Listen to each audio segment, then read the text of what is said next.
आनंद लो प्रतिदिन के जीवन का में स्वागत है। मेरे साथ जुड़ने के लिए धन्यवाद। मेरा विश्वास है कि आज के कार्यक्रम में परमेश्वर का वचन आपकी सच में मदद करेगा।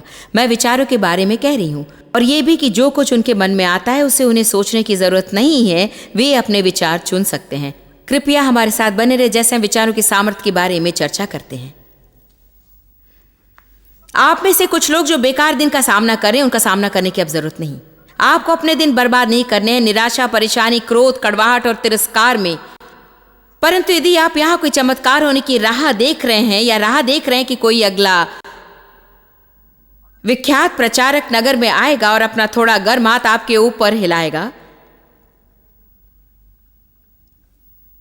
मैं यहाँ आपको सच बताने के लिए हूं कि आप अपनी समस्याओं के साथ कुछ कर सकते हैं परमेश्वर के वचन की ओर ध्यान देकर, उसे अपने जीवन में उपयोग करने के द्वारा। परंतु यदि आप अपना मन ना बदले तो आपके जीवन में कुछ भी नहीं बदलने वाला। यदि आप बदबूदार सोच रखेंगे तो आपका जीवन बदबूदार ही होगा। आइए मैं इसे फिर कहूं और स्पष्ट करूं।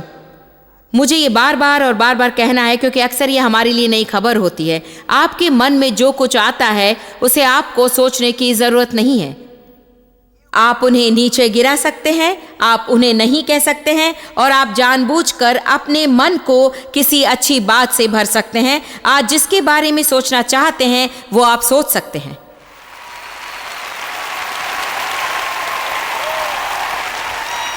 मैंने यहां एक जवान महिला देखी जो कह रही है, वाह, मुझे ये पसंद है। क्योंकि जब पहले किसी ने मुझे इसके बारे में बताना शुरू किया था मैंने बिल्कुल ऐसे ही महसूस किया क्योंकि मुझे वो मालूम नहीं था।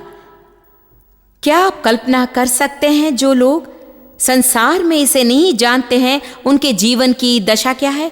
और क्या आप जानते हैं कि ये मुझे उकसाता है कि मैं ये जान लूं कि लाखों लोग इस कार्यक्रम को देख रहे हैं और वे जानते नहीं हैं।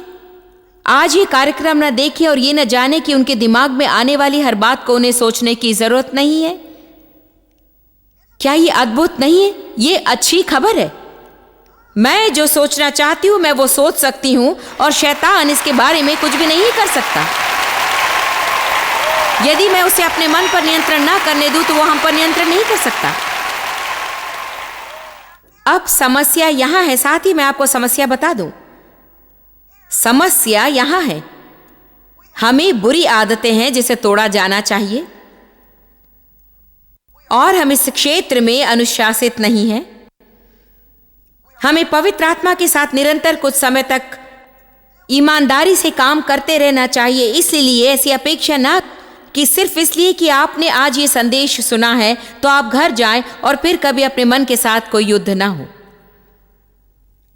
आपको युद्ध करना है, युद्ध युद्ध युद्ध युद्ध युद्ध। जब शैतान आपको मारने की कोशिश करता है उस वक्त उससे बस लड़ने की बजाय ये उत्तम है कि आप अपने जीवन के लिए लड़ें और विजय के लिए लड़ें।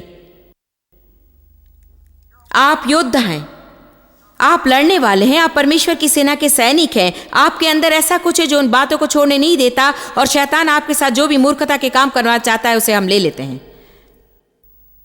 मेरी आशा है कि आपको आज मैं जगा दूं कि आप जान ले कि आप अपने जीवन की गड़बड़ी के बारे में कुछ कर सकते हैं। आप परमेश्वर का वचन सीख सकते हैं, उन सिद्धांतों का उपयोग कर सकते हैं और नर्क की कोई भी दुष्टात्मा और पृथ्वी का कोई भी मनुष्य नहीं है जो आपको रोक सके। और यदि आप वही करें जो प्रभु करने के लिए कहता है और आप उसके वचन को मानते हैं तो आपका जीवन अद्भुत हो जाएगा। और ये रातों रात नहीं होगा परंतु ये थोड़ा थोड़ा अवश्य होगा। आपका जीवन बदल जाएगा।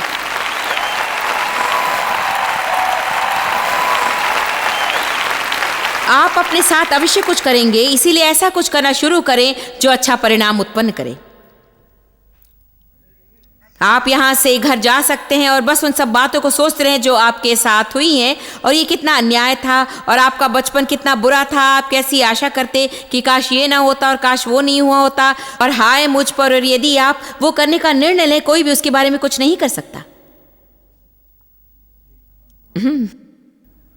ये आप पर आधारित है।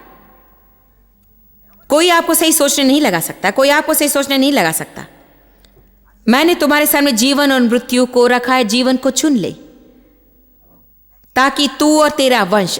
आप जो अब सोच रहे हैं वो आपके बच्चों पर बाद में असर डालेगा क्योंकि आपको जो जीवन रखते हुए वे देखते हैं उसी के अनुसार वे अपना जीवन में करते हैं।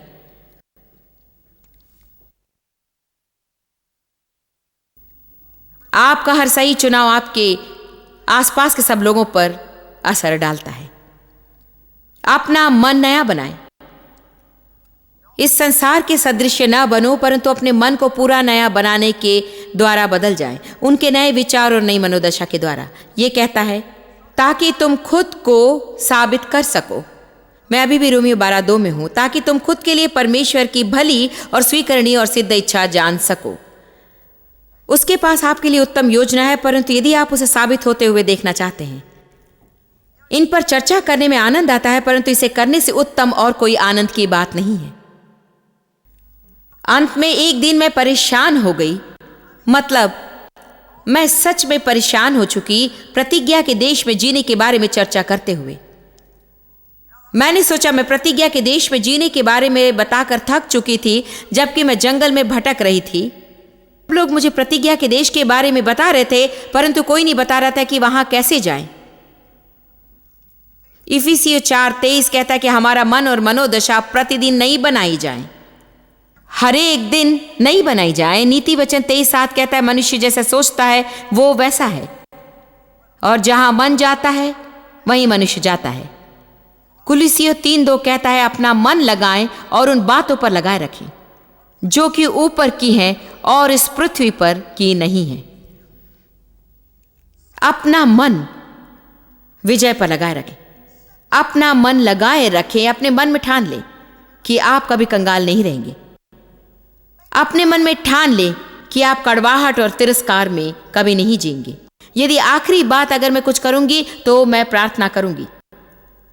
अंत में मैंने सोचा कि मैं अब क्रोधित जीवन नहीं जीऊंगी। मैं अपना आधा जीवन क्रोधित रही। आप में से कुछ लोग अपना पूरा जीवन क्रोध में रहे हैं। यदि आप किसी और पर क्रोधित नहीं है तो आप खुद पर क्रोधित हैं। यदि आप खुद पर क्रोधित नहीं है तो आप परमेश्वर पर क्रोधित हैं। यदि आप परमेश्वर पर क्रोधित नहीं तो आप शैतान पर क्रोधित हैं। आप अपने बॉस पर क्रोधित हैं, पोस्ट ऑफिस में क्रोधित हैं, बढ़ती महंगाई पर क्रोधित हैं, सरकार पर क्रोधित हैं। Come on now. अंत में मैंने ठान लिया कि मैं क्रोध में अपना जीवन नहीं जीऊंगी, मैं आनंदित हो जाऊंगी। हालेलुया। परंतु मुझे अपनी सोच के बारे में कुछ करना शुरू करना होगा। मुझे मेरा मन विजय पर लगाना होगा। मैंने पढ़ा कि मैं संपन्न हो सकती हूं और मैंने मन में ठान लिया यदि मैं कुछ उत्तम नहीं पा सकती तो मैं गरीबी में कभी नहीं रहूंगी। मैं किसी को नीचे गिराने की कोशिश नहीं करी हूं जो गरीब हैं या उनके जीवन में जरूरत है, परंतु मैं आपको प्रोत्साहित करना चाहती हूं कि आप कहें कि उससे भी कुछ परे है। आप वहीं फंसे ना रहें। संसार में कौन प्रोत्साहित होना नहीं चाहेगा कि वे उत्तम हो सकते हैं। जब मैंने सच में जाना कि मुझे दोष भावना और हीन भावना में जीने की जरूरत नहीं, मैंने अपने मन में ठान लिया कि किसी भी रूप में मैं खोज निकालूंगी कि प्रतिदिन सुबह से लेकर रात तक जीवन भर दोष भावना जीने के बोझ से कैसे बाहर निकलूं, जिसके अंतर्गत मैं सदा जीती रही। कृपया आज मुझे समझिए, चाहे मैं कितना भी चाहूं कि आप इसे लें, परंतु यदि आप अपने मन में ठान ना लें तो आप ये कभी नहीं पाएंगे। आप क्या चाहते हैं उस पर आपको ध्यान लगाना चाहिए। आपके पास क्या है उस पर ध्यान ना लगाएं।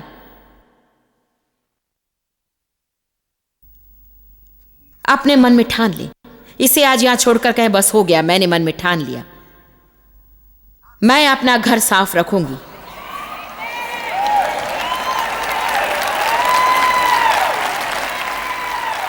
मैंने अपने मन में ठान लिया कि मैं परमेश्वर का वचन सीखूंगी। मैंने मन में ठान लिया कि जिन बातों को देने के लिए यीशु मरा उन्हें मैं लेकर ही रहूंगी। मैंने मन में ठान लिया है कि मैं जीवन में आनंदित रहूंगी। मैंने ठान लिया कि मैं खोज निकालूंगी कि मैं शांति कैसे पा सकती हूं। मैंने मन में ठान लिया कि जब मैं यहां जीवित हूं मैं इस संसार में प्रभाव डालूंगी। और मैंने मन में ठान लिया कि जब मैं जाऊंगी तब मैं धरोहर छोड़कर जाऊंगी।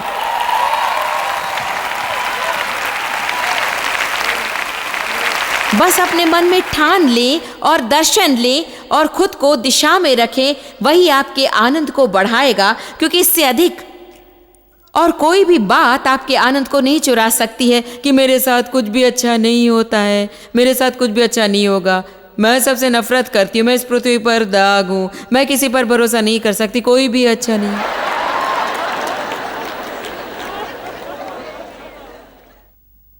कलीसिया में गए और उन पर भरोसा तक नहीं करते हो। नहीं।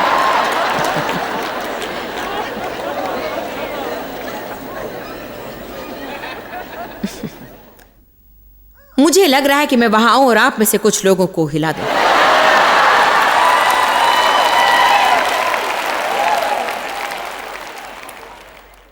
वो अपने मन में ठान ले।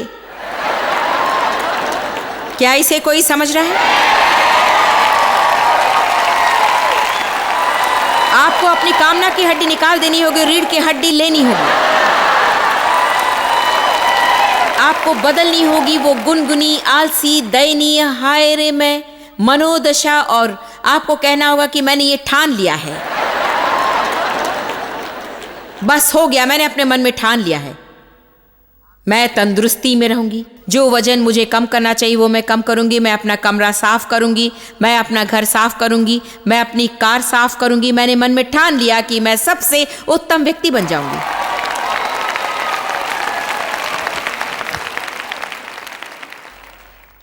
जब आप घर जाएंगी तो पहली बात आप सुनेंगे कि इस वातावरण में सब कुछ आसान है।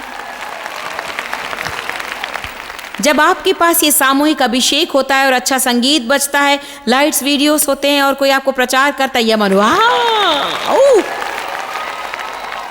आप महसूस करते कि आप शेर को पूंछ पकड़कर उठा सकते हैं। परंतु जब आप घर जाएंगे तब शैतान आपसे यही कहेगा कि खैर वो बहुत मुश्किल होगा।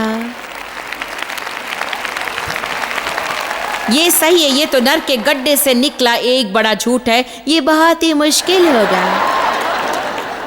फिर हम सोचते हैं कि हाँ ये बहुत मुश्किल है।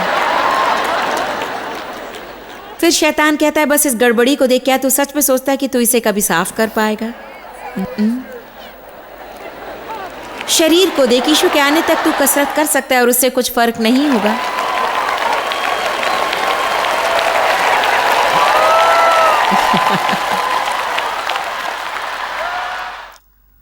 जब वो सारी बातें जो यहां होती है वो नीचे गिर जाती हैं।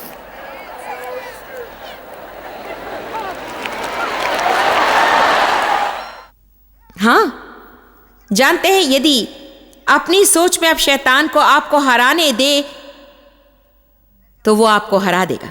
और जानते बाइबल क्या कहती है? अपने मन में मूर्छित ना हो।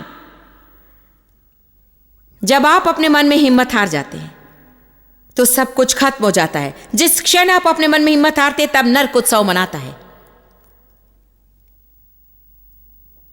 इसीलिए तो बाइबल कहती है मन की कमर कस कर रखें। अपने मन में ठान ले और अपने विचारों को हर जगह बस कूदने और उड़ने ना दे। मेरी सुनिए, कुछ समय के लिए युद्ध होगा और यह घमासान युद्ध होगा, क्योंकि यदि शैतान ने आपके मन में 25 दृढ़ बनाए हैं तो एक क्षण के लिए भी ना सोचे कि वो स्वेच्छा से बाहर निकल जाएगा।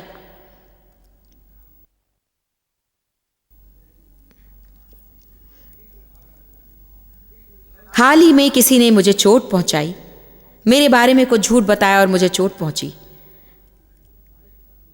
जब आप चोट खाते और जख्मी होते हैं, शैतान उसका लाभ उठाता है और फिर ऐसे विचार आते हैं। मैं बताऊंगी आप कैसे लड़ते हैं। आप दौड़कर जाते हैं और अपनी बाइबल लेते हैं और वचन को खोजते हैं कि कैसे परमेश्वर आपका बदला लेने वाला है और परमेश्वर आपकी सुरक्षा है और वो कैसे न्याय का परमेश्वर है और उसने कैसे प्रतिज्ञा की कि वो हमारे जीवन में न्याय लाएगा। और आप बस उसे पढ़ते ही नहीं, आप उन्हें जोर से भी बोलते हैं। आप शैतान से लड़ते हैं। एक बार मुझे चोट पहुंची थी और उस पर विजयी होना मेरे लिए कठिन था। और क्या आप जानते हैं कि क्षमा न करने की परीक्षा वहां पर थी। मैंने जाकर अपने छोटे कमरे का दरवाजा बंद कर लिया जहां मैं अपने घर के ऑफिस में प्रार्थना करती थी, और मैं नीचे बैठ गई। मैं सोचती हूँ कि मैं घुटनों पर थी और मैंने प्रभु से कहा, मैं तब तक यहां से नहीं जाऊंगी जब तक तू मेरे अंदर से नकारात्मक भावनाएं ना निकाल दे, क्योंकि मैं अपना जीवन लोगों से नफरत करते हुए नहीं गुजार सकती। क्या आपने मुझे सुना? मैंने कहा जब तक तू मुझ पर से ये नकारात्मक भावना ना उठा ले, मैं यहां से नहीं जाऊंगी, क्योंकि मैं अपना जीवन लोगों से नफरत करते नहीं बिताऊंगी। अपने मन में आपको ठान लेना है और आपको जोर से इसे घोषित करना होगा ताकि शैतान जान ले कि आप कहां खड़े हैं। परमेश्वर आपका हृदय देख सकता है, परंतु शैतान आपके शब्द सुनता है। हृदय की बात मुंह से निकलती है, इसलिए यदि आप नकारात्मक सोचेंगे तो आप नकारात्मक बोलेंगे, यदि सकारात्मक सोचेंगे तो सकारात्मक बोलेंगे। हमें सकारात्मक होना है और हमें जानबूझकर अच्छी बातें सोचनी चाहिए। अपने मन उस अच्छे जीवन पर लगाएं जो परमेश्वर चाहता है कि आपके पास हो। सावधान रहें कि आप क्या सोचते हैं। मरकुस 4:24 कहता है, और उसने उनसे कहा, सचेत रहो कि तुम क्या सुनते हो। आप जो सच्चाई सुनते हो उसका आप जितना विचार और अध्ययन देते हैं उतना ही सद्गुण और ज्ञान आपके पास आता है, क्योंकि जो सुनते हैं उन्हें इससे भी अधिक दिया जाएगा। और मेरा विश्वास है कि हमें परमेश्वर के वचन पर मनन करना चाहिए। मैं नहीं जानती कि सच में कितने लोग इसे करते हैं। मैं परमेश्वर के साथ पिछले 29 वर्षों से मजबूती से चल रही हूं और परमेश्वर के साथ समर्पित जीवन जीने के पहले मैं सच में काफी समय से एक मसीही थी। यहां फर्क है। आप गुनगुने मसीह हो सकते हैं या आप धड़कते हुए आग पर के मसीह हो सकते हैं।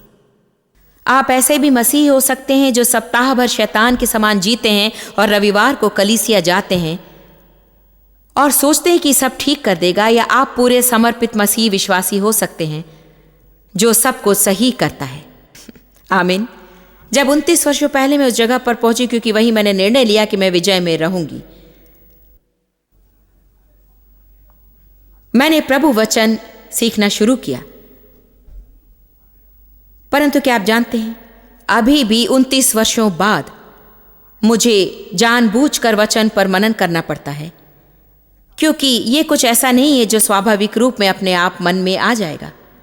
परमेश्वर के वचन पर मनन करने का अर्थ है उसे अपने मन में बार बार और बार बार लाना और धीमी आवाज में उसे कहना या उसे जोर से कहना। परमेश्वर भला है, उसके पास मेरे जीवन के लिए अच्छी योजना है। जिन बातों पर अपना हाथ डालूंगी वो संपन्न होगा। मैं सिर हूं, पूछ नहीं, ऊपर हूं, नीचे नहीं। देशों को उधार दूंगी परंतु मुझे उधार नहीं लेना पड़ेगा। ओ हाँ, आप कुछ विजय प्राप्त कर सकते हैं हर रोज के छोटे छोटे काम करने के द्वारा, जैसे घर साफ करना, कपड़े धोना, भीड़ में ऑफिस जाना या ग्रोसरी स्टोर में जाना। इस बीच में स्तुति और आराधना करें और थोड़े गीत गाएं और वचन पर आप मनन करें। प्रभु के लिए अपने हृदय में कीर्तन करें। बाइबल इफिसियों में कहती है कि हम आत्मा में इस तरह से भरे रह सकते हैं कि हम भजन और गीत और आत्मिक गीत गाते रहें और अपने हृदय में प्रभु के लिए कीर्तन करते रहें। हे मेरे मन प्रभु को धन्य कहे और जो कुछ मुझ में है मैं तेरी स्तुति करता हूँ प्रभु। हालेलुया। प्रभु तो बहुत अच्छा है, मैं तेरी आराधना करता हूँ, तू अद्भुत है। और जानते हैं, यदि आप कुछ समय के लिए इसे जानबूझकर करें तो कुछ समय के बाद आप इसे आदतन करने लगेंगे और कुछ समय के बाद आप पाएंगे कि आप खुद वो गीत गा रहे हैं।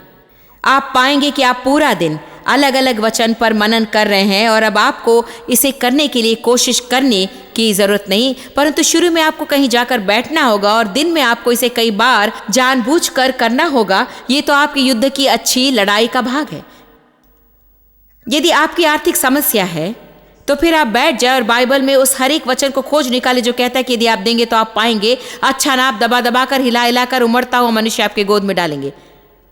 मलाकी अध्याय 3 से सीखिए। यदि आप सारा दशमांश और भेंट भंडार में लेकर आएंगे तो परमेश्वर स्वर्ग के झरोखे खोल देगा और वो अपनी आशीष इतनी उंडेल देगा कि उसे रखने के लिए आपके पास जगह भी नहीं होगी। ऐसे वचन सीखे। धन्य हो तुम भीतर आते समय और धन्य हो तुम बाहर जाते समय। सड़कों पर परमेश्वर की आशीषें आपके पीछे आएंगी। उत्पत्ति 12 सीखे, जहां परमेश्वर ने इब्राहिम से कहा, मैं तुम्हें आशीष दूंगा और तुझे आशीष बनाऊंगा। मैं तुझे ऐसा बनाऊंगा कि तू दूसरों को वस्तुएं देगा। यदि आप उसे नहीं जानते तो आप वो नहीं कर सकते। मनन करें, मनन करें, परमेश्वर के वचन पर मनन करें। रात को परमेश्वर के वचन सोचते हुए सोने जाएं। सुबह जागें और इसके पहले कि आप अपने कदम फर्श पर रखें, आज ही निर्णय लें कि आज से आगे फर्श पर कदम रखने से पहले मैं उस बिस्तर पर कुछ मिनट तक रहूंगी और मैं परमेश्वर से बातें करूंगी और उसके वचन में से कुछ बातों के बारे में सोचूंगी। वहां से बाहर आने के पहले मैं खुद को अच्छे मूड में रखने के बारे में सोचूंगी।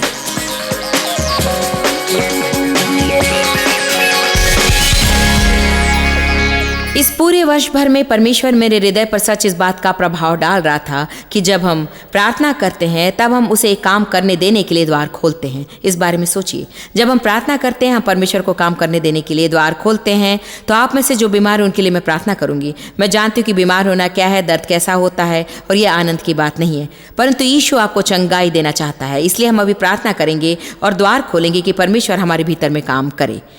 पिता, हम यीशु के नाम में तेरे पास आते हैं, तेरे वचन पर विश्वास रखते हैं।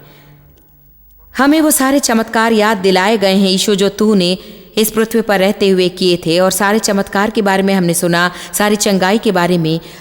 और तेरा धन्यवाद करता हूँ कि तेरे वचन में चंगाई की सामर्थ है। भजन संहिता 107:20 कहता है, तू अपना वचन भेजता और वो लोगों को चंगाई देता है।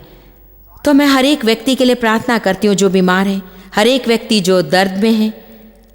मैं आज्ञा देती हूँ कि वो दर्द और रोग और बीमार उनके शरीर को छोड़ दे यीशु के नाम में।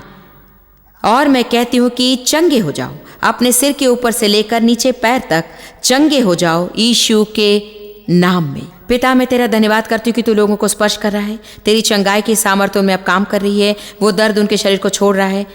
तेरा धन्यवाद प्रभु कि वो कैंसर कम होकर गायब हो रहा है, खून की समस्या चंगी हो रही है, हर तरह का जोड़ों का दर्द जा रहा है, पीठ दर्द जा रहा है। तेरा धन्यवाद करते प्रभु कि जहाँ कहीं भी लोग बीमार हैं वहाँ तूने चंगाई दी। आमीन और आमीन। चाहते हैं कि आप अपनी गवाही हमारे साथ बांटें।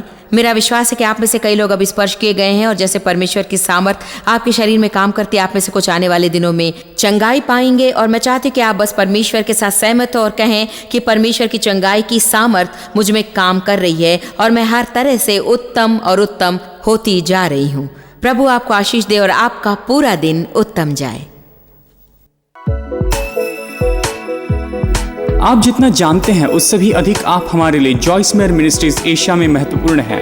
हम आपकी सराहना करते हैं। आप सौभाग्यों का धन्यवाद देते हैं कि इस संसार भर की सेवकाई को आप सफल कर रहे हैं। एक साथ हम भूखों को भोजन, गरीबों को कपड़े दे रहे हैं और पूरे संसार में सुसमाचार प्रचार कर रहे हैं। हमसे आज ही संपर्क करें या लॉग करें jmmindia.org। अपने प्रार्थना निवेदन भेजें, हमारे स्रोत के विषय जानें, जॉइस की सभाओं के विषय जानें, और जैसे हम पूरे संसार में मसीह के प्रेम को बांटते हैं तो आप हमारे साथ सहभागी हो जाएं।